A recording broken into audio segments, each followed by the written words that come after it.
Carroll O'Connor was born John Carroll O'Connor on August 2, 1924, in the Bronx, New York, into an Irish-American family that deeply valued education, storytelling, and cultural tradition. Growing up during the Great Depression, he witnessed economic hardship firsthand, an experience that sharpened his awareness of class divides, resilience, and human struggle. These early impressions would later inform the emotional depth he brought to his acting.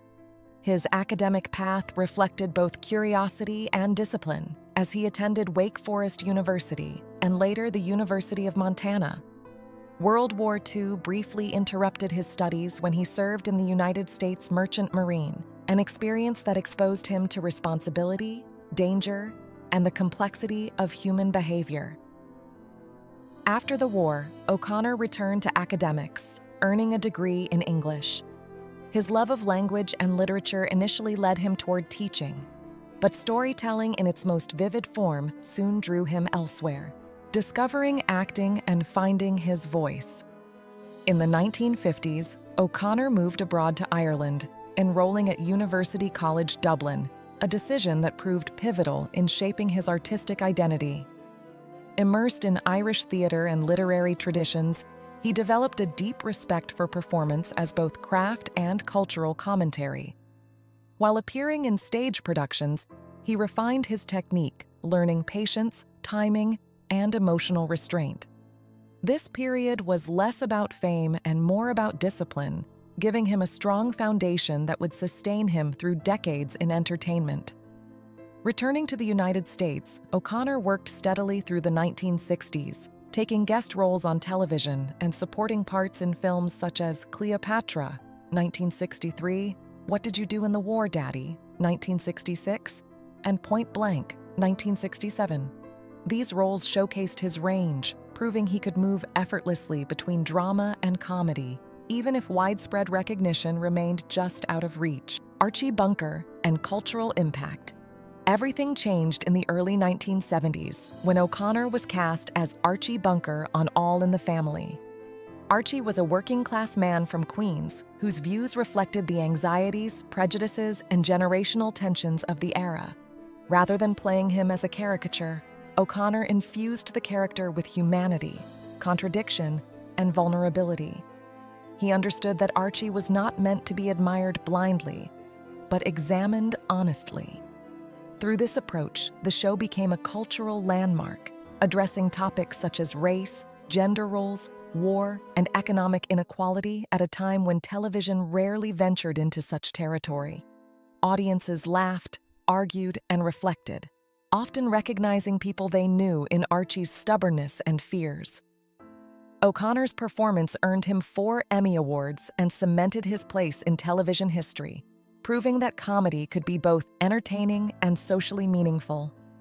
Beyond Archie, reinvention and range. Though Archie Bunker defined an era, O'Connor refused to be confined by a single role. In the late 1980s, he surprised audiences by portraying Chief Bill Gillespie in the Heat of the Night. Where Archie resisted change, Gillespie evolved, learning from his mistakes while navigating racial tension and moral complexity in a small southern town. O'Connor's portrayal emphasized growth, compassion, and leadership, offering a powerful contrast to his earlier work. He also served as a producer and writer on the series, shaping storylines and character arcs with thoughtful care. This behind-the-scenes involvement revealed his strength as a storyteller and mentor, not just an actor. The show's long success demonstrated his versatility and reaffirmed his belief that television could explore serious themes without sacrificing emotional connection or entertainment value. Family, fatherhood, and responsibility. Away from the spotlight, O'Connor's personal life reflected deep commitment and emotional complexity. In 1962, while filming Cleopatra in Rome, he and his wife Nancy adopted a young child, naming him Hugh in honor of O'Connor's late brother. This decision blended joy with remembrance, underscoring how seriously O'Connor viewed family. Hugh grew up around television sets and sound stages, gaining early exposure to his father's profession. As a teenager, he worked modest jobs on Archie Bunker's place, experiences that emphasized responsibility rather than privilege. Later, O'Connor created a small role for Hugh on In the Heat of the Night, not as favoritism, but as an opportunity for guidance and creative expression. To O'Connor, fatherhood was not separate from life's work, it was central to it. Loss, grief, and advocacy. In 1995, O'Connor experienced an unimaginable loss when his son Hugh died after a long struggle with substance dependency. The tragedy deeply affected him, altering both his personal and public life. Rather than withdrawing, O'Connor chose to speak openly about the pain of addiction and the need for understanding and support. He participated in public awareness campaigns, using his platform to encourage prevention, compassion, and early intervention. His advocacy came not from abstraction, but from lived experience, giving his words authenticity and urgency. This chapter of his life revealed a quieter strength, showing how grief could be transformed into purpose. O'Connor's willingness to address difficult realities expanded his legacy beyond entertainment, highlighting his belief that public figures carried responsibility as well as influence.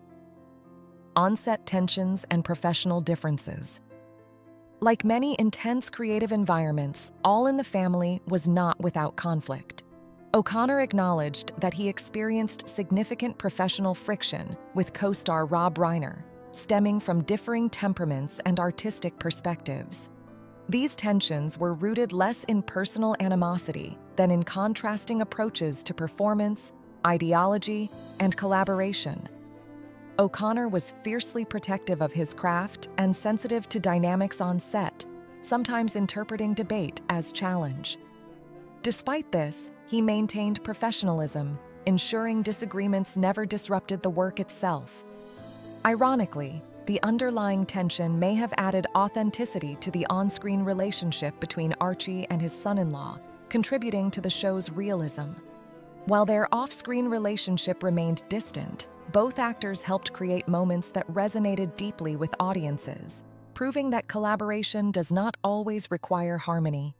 Final years and passing. Carroll O'Connor passed away on June 21, 2001, at the age of 76, after suffering a heart attack related to long-term health complications. His death marked the loss of a towering figure in American television, an actor whose work shaped cultural conversations for decades. He was laid to rest at Westwood Village Memorial Park Cemetery in Los Angeles, alongside many other notable figures from the entertainment world. In a deeply personal gesture, a memorial honoring his son Hugh was placed at his grave, symbolizing the enduring bond between father and son. This tribute reflected how inseparable O'Connor's professional achievements and personal experiences truly were, each informing the other in lasting ways. A complex and enduring legacy. Carroll O'Connor's legacy cannot be reduced to a single role or headline. He was a disciplined actor, a thoughtful storyteller, a devoted father, and a man unafraid to confront uncomfortable truths. Through Archie Bunker, he held up a mirror to society. Through later work and personal advocacy, he demonstrated growth, empathy, and responsibility. His career revealed how art can challenge, entertain, and heal, often simultaneously. While his life included conflict and profound loss, it was also marked by resilience, purpose, and lasting impact.